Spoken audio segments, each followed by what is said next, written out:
Think about this. You're waiting for the results of a medical test, maybe one that feels like it could change everything. Your doctor needs those numbers, those results, to figure out what's next for your health. Mm-hmm. In that moment, the accuracy of that result, well, it isn't just important, it's absolutely everything, isn't it? It's the foundation, really, for your treatment, your well-being. That's exactly right. The reliability of those, seemingly simple data points is just crucial for good healthcare. It's something we often don't even think about, but it supports the whole system. And that's precisely what we're diving into today. Here. We're looking into the world of laboratory accreditation, specifically in NABL, that's the National Accreditation Board for Testing and Calibration Laboratories in India. Right. It might sound a bit technical, but honestly, it's probably more relevant to you than you might first think. Definitely. ABL is essentially the national body that makes sure labs across India are meeting some pretty strict standards. It's the organization that gives a kind of stamp of approval saying, yes, this lab knows what it's doing and produces results you can trust. Exactly. So for you, our listener, understanding what ABL accreditation actually means, well, it can give you real confidence.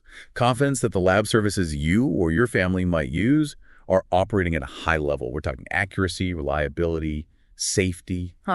These are the fundamental building blocks of quality healthcare, really. And to really get into this, we've looked at quite a bit of material. We've got information from Supremedic Consultancy, some insights from ISQA, that's the International Society for Quality in Healthcare. A global perspective there. Yes, and details straight from NABL's own website and their Wikipedia page, too.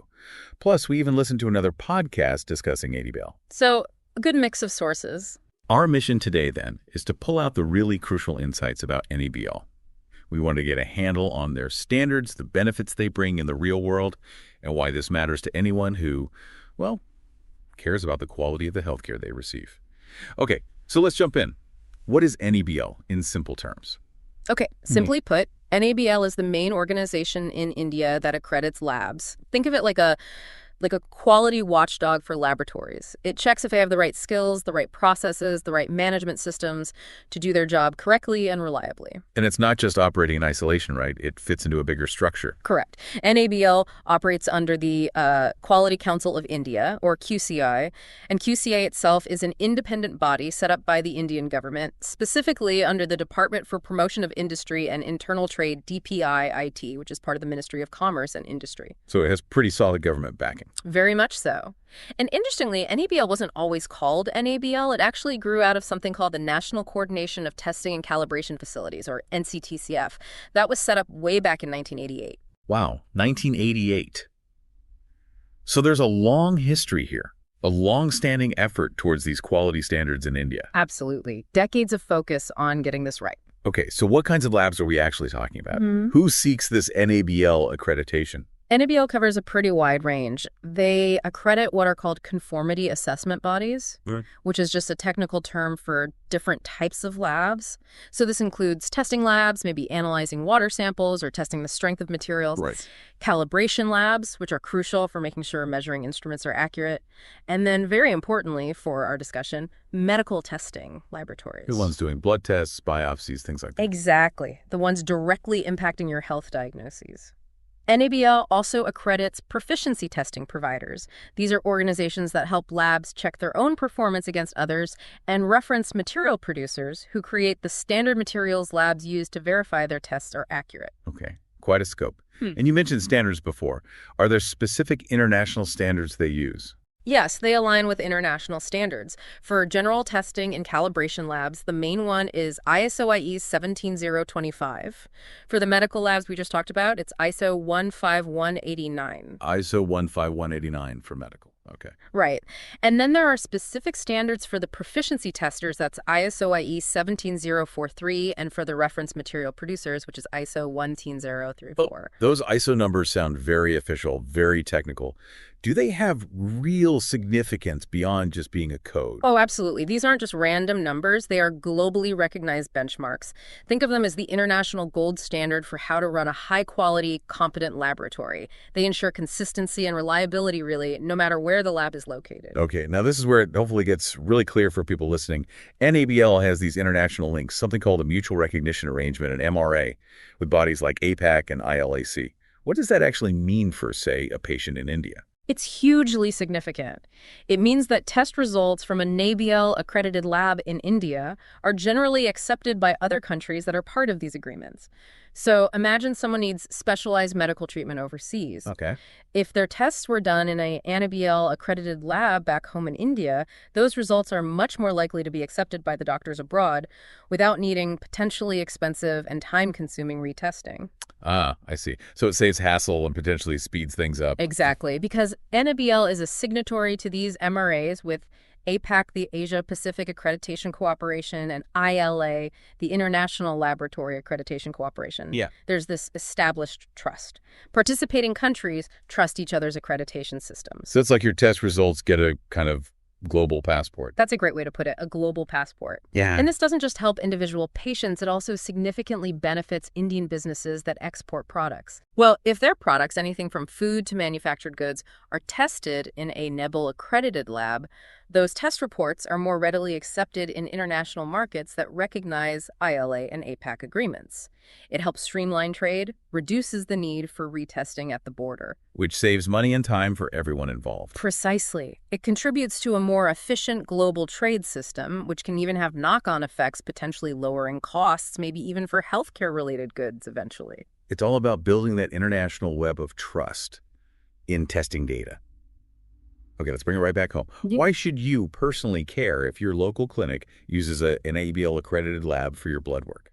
Well, the most direct benefit, the most important one really, is confidence. Confidence in the accuracy and the reliability of your test results. Simple as that. Because getting the right result is step one for everything else. Absolutely. When a lab has an ABL accreditation, it means they've gone through a really rigorous assessment. They've proven they have the technical skills, the equipment, the procedures, the quality systems, everything needed to produce dependable results. And that's fundamental for getting the correct diagnosis and the most effective treatment plan. Makes sense. A wrong result could lead things down a completely wrong path. Exactly. And it goes beyond just the accuracy of the numbers. NABL accreditation also puts a really strong emphasis on patient safety. How does that work? Accredited labs have to follow very strict protocols. Things like how they handle your sample, how they prevent contamination between samples, infection control measures within the lab. It all minimizes risks to you, the patient, throughout that whole testing process. So it's not just about the final report, but the whole journey of the sample being safe and handled correctly. That's a key part of it, yes. Furthermore, just knowing a lab is NABL accredited builds trust. It builds trust for you, the patient, but also for your doctor, for the hospital referring you, even for insurance companies paying for the tests, and for the government health agencies overseeing things. It's like a recognized badge of quality that everyone in that healthcare chain understands and respects. It signals a serious commitment to quality and adherence to recognized national and often international standards. What about the doctors and hospitals themselves? Does accreditation help them directly? Yes, definitely. For healthcare providers, working with NABL accredited labs usually means smoother operations. The process of getting accredited often forces labs to streamline their own workflows, improve internal communication, reduce errors. Ah, so it makes the lab itself run better. Generally, yes. And that can lead to benefits like faster turnaround times for results, which means doctors can make clinical decisions more quickly, better efficiency, fewer mistakes that benefits everyone. And you touched on international collaboration earlier. How does NABL's global recognition potentially trickle down to benefit the average person needing healthcare in India? Because NABL is recognized internationally through those MRAs we talked about, it makes it easier for Indian labs and researchers to participate in global research studies, to share data, to adopt best practices from around the world. So, potentially faster access to newer tests or techniques developed elsewhere. That's the idea. It helps connect the Indian healthcare system to global advancements, which ultimately benefits patients here through potentially better or newer diagnostic options down the line. It's like plugging into a worldwide network of medical knowledge. In a way, yes. And crucially, back within India, NABL accreditation holds significant weight with government and regulatory bodies. Oh, right. How so? Well, in many situations, having NABL accreditation is actually a prerequisite. It's required before a lab can get other types of government recognition or specific licenses to operate. So it's often step one for official approval. Often, yes. And NAB even does something quite efficient. They conduct integrated or joint assessments with other key bodies, like FSSAI, the Food Safety Authority, the Export Inspection Council, or EIC, and APITA, which deals with agricultural and processed food exports. What does joint assessment mean? It means a lab can essentially be evaluated for NABL accreditation and, say, FSSAI recognition at the same time through a single assessment process.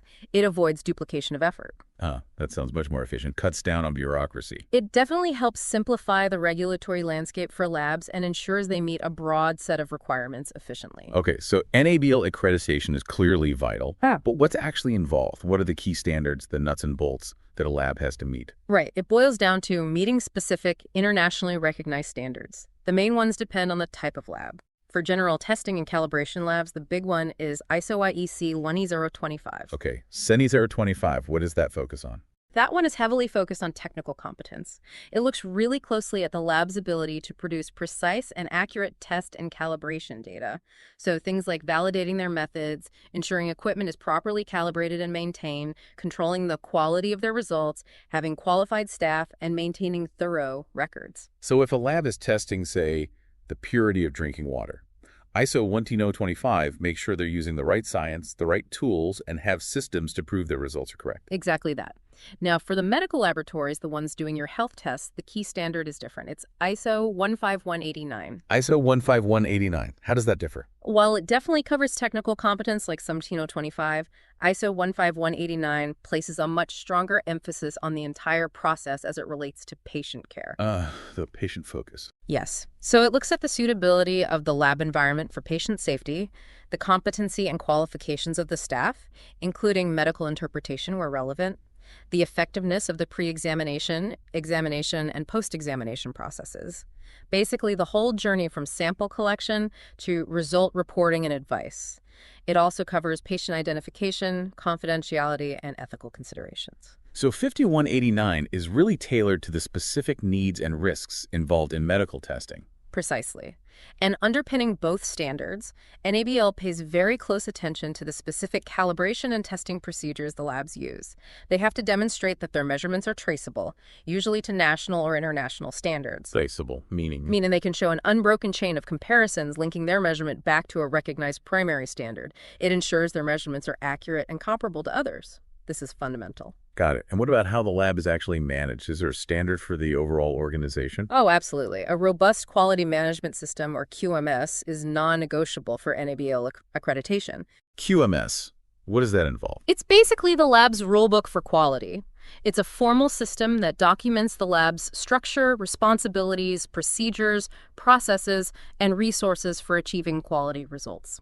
It includes things like document control, handling complaints, taking corrective actions when things go wrong, and planning for continuous improvement. So it's the framework that ensures everything runs smoothly and consistently according to the standards. Exactly. It's about having a system, not just relying on individuals. And to make sure these systems work and are maintained, NABL requires accredited labs to perform regular internal audits. Checking up on themselves. Yes, systematically reviewing their own processes against the standard and their own procedures to find any gaps or areas for improvement. And then, crucially, NABL itself conducts mandatory external assessments, surveillance visits, and reassessments at regular intervals. So NABL comes back to check. Yes, to verify that the lab is still complying with all the requirements. It's not a one-off check mark. It sounds incredibly thorough. A continuous commitment. It absolutely is. Achieving accreditation is tough, but maintaining it requires ongoing effort and a real culture of quality within the lab. And we actually have a real-world perspective on this, don't we? From that podcast transcript we looked at, the lab director's experience. Yes, that was insightful. Dr. Sunita Arora from MedLab Diagnostics shared her experience. She described their journey to getting NABL accreditation as genuinely transformative for the whole lab. Transformative in what way? What were the key takeaways for her? She really emphasized how comprehensive the evaluation was. It forced them to scrutinize literally every single process, from how samples were received to how staff were trained. A major focus, she said, was strengthening their QMS to guarantee they could deliver results that were not just accurate, but also timely. Timeliness is important too, of course. Very. She mentioned it was definitely rigorous, demanding even, but the outcome was that it embedded this mindset of continuous improvement throughout her team. And did she see tangible benefits after they got the accreditation? Yes, she reported a really noticeable increase in trust from patients. Patients felt more confident coming to a NABL accredited lab. And interestingly, this boosted reputation also led directly to more referrals coming in from hospitals and clinics. Ah, so it had a direct positive impact on their business, so to speak, as well as patient confidence. Exactly. It really showed how accreditation translates into real-world value, building that credibility, which is so important in healthcare. That's a great illustration. Okay, so let's just quickly recap the big picture benefits then. For the whole healthcare system, and ultimately for all of us using it, what does NABL accreditation deliver? Okay, first, enhanced quality assurance. That means more reliable, trustworthy test results across the board. Right, leading to better diagnosis and treatment. Second, global recognition. This helps India align with international standards and facilitates collaboration, potentially bringing in new advancements faster. Got it. Global connection. Third, improved patient trust. People feel more secure knowing their tests are done to a high standard. Fourth, operational efficiency within the labs themselves. The accreditation process often leads to better workflows, which means better service, potentially faster results, fewer errors. Good for everyone. And fifth, better regulatory compliance. It helps create a safer, more standardized healthcare environment because accredited labs are already meeting stringent requirements. So quality, global links, trust, efficiency, and safety compliance. That sums it up well.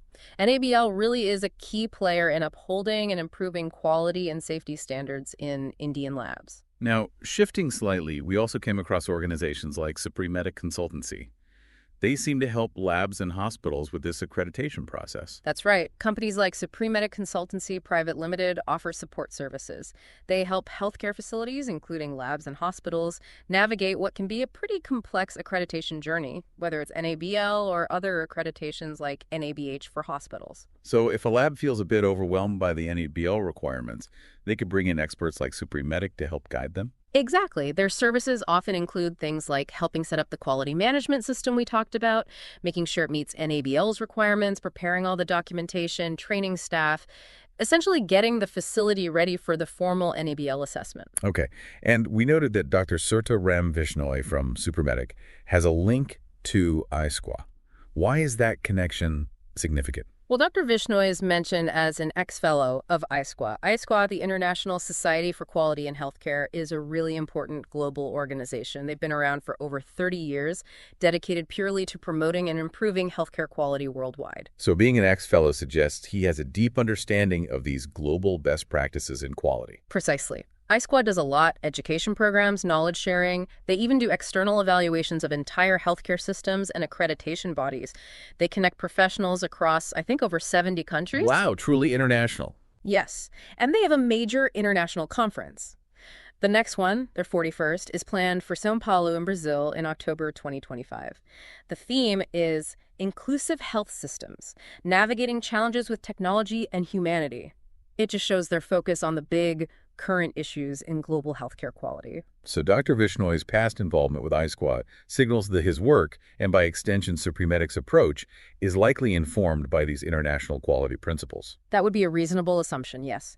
It links the practical consultancy work back to the broader global movement for better healthcare quality. It really does all connect, doesn't it? From the specific NABL standards for an Indian lab, Yeah. right up to the global mission of an organization like iSquad. Absolutely. It's an interconnected ecosystem, all aimed at making healthcare safer and more effective for everyone. Okay, so to wrap things up today, we've taken a pretty deep dive into NABL accreditation. We've looked at what it is, why it's so incredibly important for the reliability of the medical tests you rely on, the pretty rigorous standards involved, Definitely rigorous. and the really significant positive impact it has, not just within India, but also connecting to global quality efforts. Yes, NABL accreditation is, one of those fundamental pillars, often unseen by the public, perhaps, but absolutely vital for supporting the quality and safety of lab services in India. And on that note, maybe here's something to leave you thinking about. Organizations like NABL, they operate largely behind the scenes, right? Setting and enforcing standards you might not consciously think about when you get a blood test or any other test. True. But these bodies, these accreditation systems, they really form the bedrock of trust and quality within healthcare. It kind of makes you wonder, How much do we rely on these often invisible frameworks, these systems of quality assurance, not just in healthcare, but in so many areas of our daily lives? That's a great point. How many other unseen quality checks are quietly working to keep things reliable and safe for us every day? Something to ponder. Definitely.